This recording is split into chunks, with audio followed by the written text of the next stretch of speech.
बिस्मिल्लाह रहमान रहीम। मेरे भाई जो नदीम कुरैशी साहब हैं, ये इनको जवाब नहीं आ रहा। असल मसला ये है कि ये वही ट्रांसपेरेंसी इंटरनेशनल है जिसको एक दफा नहीं 20 बार इमरान खान साहब ने ऑपोजिशन में होते हुए कोट किया और ये एज अ सबूत इस्तेमाल किया कि करप्शन कितनी है उन हुकूमतों में जब वो ये कोट किया करते थे। आज हकायक ये हैं कि इसमें 23 पॉइंट में इजाफा होकर ये 140 पे पहुंच गई है और बदतरीन करप्शन की निशानदही कर रही है पाकिस्तान के अंदर। और इसके जो 8 मेजर राय हैं उसमें 3 जो सोर्सेज हैं उन्होंने इसकी हमारे नंबर को गिराया है और ये एक ब्रॉड स्पेक्ट्रम के ऊपर बेस की जाती है कि हुकूमत की गवर्नेंस, वो ठेके कैसे दे रही है, वो डेवलपमेंट कैसे कर रही है, लोगों की परसेप्शन उनके बारे में क्या है। और ये वो साबित कर रही है कि जो कोरोना के फंड में 40 अरब रुपए गायब हो गए,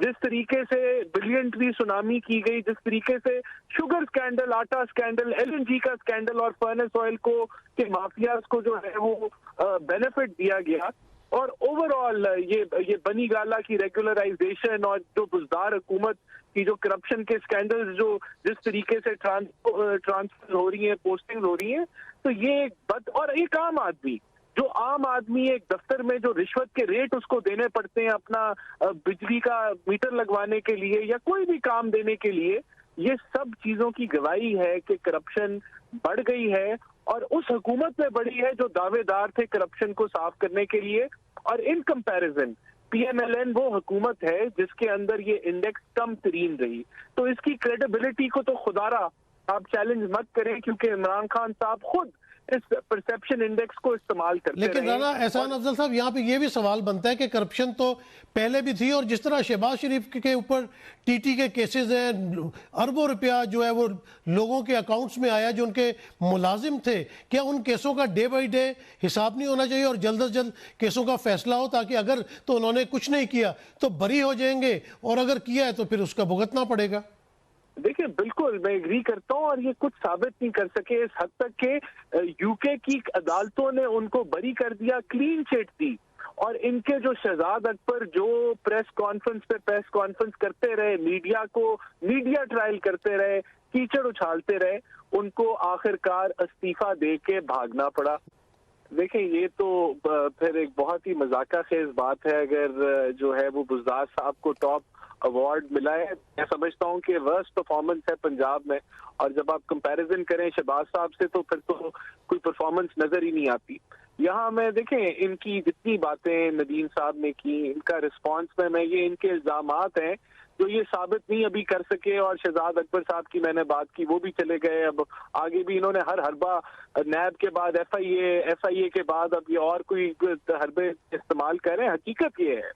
कि जिन ये टीटियों की बात कर रहे हैं, टीटियां तो अब एक रिपोर्ट की शक्ल में आ गई फॉरेन फंडिंग केस में, जहां इन्होंने दर्जनों अकाउंट्स को छुपाया और करोड़ों रुपए की जो रकम है उसको गैर ममनुआ तौर पे, इलीगल तौर पे यहाँ ट्रांसफर किया गया और अपने मुलाजमीन के अकाउंट्स में ट्रांसफर किया गया। और फिर जो अपने लीडर को सादिक अमीन ये डिक्लेयर कर रहे हैं, उस लीडर के बारे में जस्टिस वजीउद्दीन ने कहा कि वो 50 लाख रुपया माहाना के ऊपर उनका किचन चलता था, और उसकी तस्दीक फिर मोहसिन बेग साहब ने की और फिर चैलेंज किया जस्टिस वजीउद्दीन साहब ने कि आप मुझे कोर्ट में ले जाएं। अब 1.5-2 माह तो गुजर गए इस बात को, ये कोर्ट में नहीं गए क्योंकि जो है वो तब सच साबित हो जाएगा। तो ये देखें इनके सारे इल्जामात, परफॉर्मेंस की जहां आपने बात की, देखें परफॉर्मेंस तब होती है जब एक आम आदमी की जिंदगी में कोई आसानी आती है। वो आसानी नहीं आई, वो तो अपने पेट को भरने की दौड़ में जो है वो गुम है, और वो बेचारा 15 से 20 दिन बाद उसका बजट आउट हो जाता है, उसको समझ नहीं आती कि वो क्या करे। तो अगर इसको बेहतरी हम कहते हैं, इनकी जितना नैरेटिव है, जितनी ये बातें करप्शन की करें, एंड में सच ये है कि एक आम आदमी की जिंदगी जो है वो बदतरीन। मैं आपसे एग्री करता हूं कि उनके साथ पुरअमन तरीके से ही रहना चाहिए। हमने तो 126 दिन का धरना जो है वो बड़े पुरअमन तरीके से सहा, जिसके अंदर बिजली के बिल फाड़े गए, हुंडी करने की तजवीज दी गई, पीटीवी पे हमले हुए, क्या कुछ नहीं हुआ, पार्लियामेंट पे शलवारें लटकाई गई। तो वो भी टाइम था जहां प्रोटेस्टर्स जो हैं پی ٹی آئی کے جو لوگ تھے انہوں نے قومی اداروں کے اوپر حملہ کیا، ان کے اوپر توڑ پھوڑ کی، تو ہم نے تو تب بھی جو ہے ان کے اوپر لاٹھی چارج نہیں کیا یا کوئی ان کے تشدد نہیں کیا، ان کے اوپر برداشت کیا، اس قوم نے نقصان برداشت کیا،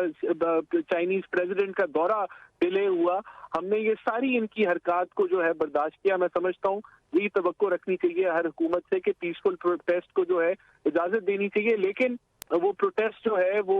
حدود میں رہ کے ہونا چاہیے۔ اور اسی طرح ہمارے جتنے پروٹیسٹ پچھلے 3.25 سالوں میں رہے، آپ نے دیکھا کہ ایک گملہ بھی نہیں توڑا گیا، جس طرح پی ٹی آئی نے کی حرکات، ہمارا ان سے ایک بہتر عمل رہا، اپوزیشن کا ایک رسپانسبل رہا، اور یہی آگے بھی رہے گا۔